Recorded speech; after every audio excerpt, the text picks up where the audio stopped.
Hi, I'm Dr. Molly Hoyblind. Welcome to the Curbsiders Teach, our Curbsiders family podcast on teaching and medical education. And I'm Dr. Ira Krzyzewska. We're excited to recap one of our favorite episodes from Curbsiders Teach Season 2, Teaching the Physical Exam with Dr. Andre Mansour. Yes, Ira, this was such a great one. Dr. Mansour is clearly so passionate about the topic and shared some great examples of just how powerful the physical exam can be. We love to rely on technology in medicine, but sometimes the exam can be even more powerful to save patients time and get to the right diagnosis. Showing our learners how valuable the exam can be is really key. We as educators need to debunk the myth that physical examination is not helpful. Totally agree, Molly. I remember after listening to this episode, I started more consciously paying attention to the patients I was seeing, their nail beds, their pulses, their heart sounds, their uvulas, and other parts of the observation or pieces of the exam that Andre highlighted for us. Actually, I can think back to a patient recently who I saw, and I was looking at their hands based on their chief complaint and the diagnosis I was considering. And I actually noticed an unexpected nail finding.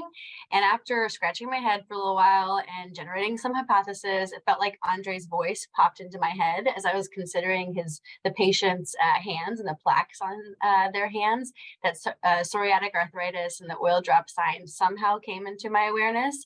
It was totally wild, and I think it was entirely due to our conversation with Andre. Absolutely. And there's no good blood test for that and no, scan that we can order that can confirm that. And so it really is just finding that in exam. I had a great one yesterday when I was precepting in clinic. One of my favorite diagnoses to make in clinic is BPPV, or benign paroxysmal positional vertigo. And one of our interns came and presented this really complex older woman. We were worried, could this vertigo be something dangerous? Could it be something central? And just eliciting that vertigo and nystagmus with doing the Epley maneuver is just so satisfying, being able to 100% diagnose a patient based on the physical exam alone, being able to reassure them that they don't need more testing, and then initiate treatment. It's just so satisfying. So now that we're excited about the power of the physical exam, let's think about how we're actually going to teach this. Dr. Mansour highlighted a 1-2 punch of teaching the expected findings with a very brief didactic and then actually going to the bedside to observe them. Yes, Molly. And actually, let's dive into that a little bit more. Andre encouraged us to do a little bit of prep to amplify what we're going to see on the exam. So he encouraged us to start with a whiteboard, or in this case, a chalkboard didactic, followed by bedside teaching for kind of that 1-2 punch. And the didactics really should be based on the physical exam finding that the learner or that we as a team are about to encounter. How do we as clinicians differentiate those physical exam findings? And we know that having the learners anticipate what they're going to see or hear allows them to be more likely to identify it. And actually, additionally, the differential diagnosis for each physical exam finding, we should really discuss those as we approach the teaching. So perhaps we go through the defining aspects of, or the differential for, let's say, a holosystolic murmur, and then the clinical scenarios in which we might hear that murmur. And so that's kind of where we are performing a hypothesis driven physical exam to help us arrive at the correct diagnosis more efficiently. So it saves us time, it saves our team time, it probably saves the patient time as well. Not to mention that avoiding kind of that shotgun approach of ordering tests immediately allows us to not overutilize technology or testing. Amazing. So now that we've set the stage and framed the exam for the learner, we have to go to the bedside. We can think about the learner's experience level and tailor the teaching from there.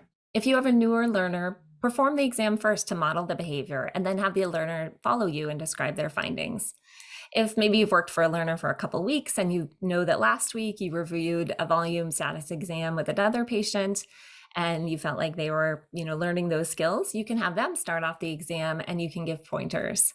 So important to tie the findings to the clinical setting. Have each student describe out loud what they've observed and then talk through the differential diagnosis. Totally, Molly. I love that. And so some other great tips that we have to solidify the findings, or that Andre taught us to solidify findings. So if possible, have learners examine patients with different exam findings within the same organ system. So as we talked about that holosystolic murmur earlier, maybe we examine patients with a diastolic murmur so we can solidify the difference in the murmurs, the difference in the findings. Or we branch out to evaluate other patients on our team. Maybe take the team to see patients with interesting physical exam findings that you obviously obtained after asking the patient permission, and to get a sense of what other patients might be having that might be interesting to do that hypothesis driven physical exam again. And I will say most patients really love to be part of the teaching experience, or 99% of patients in Dr. Andre Mansour's experience. I love that one. I wish that when I was in residency, my teams had utilized that more because I think it's just such an amazing way to see in practice and really learn on the go.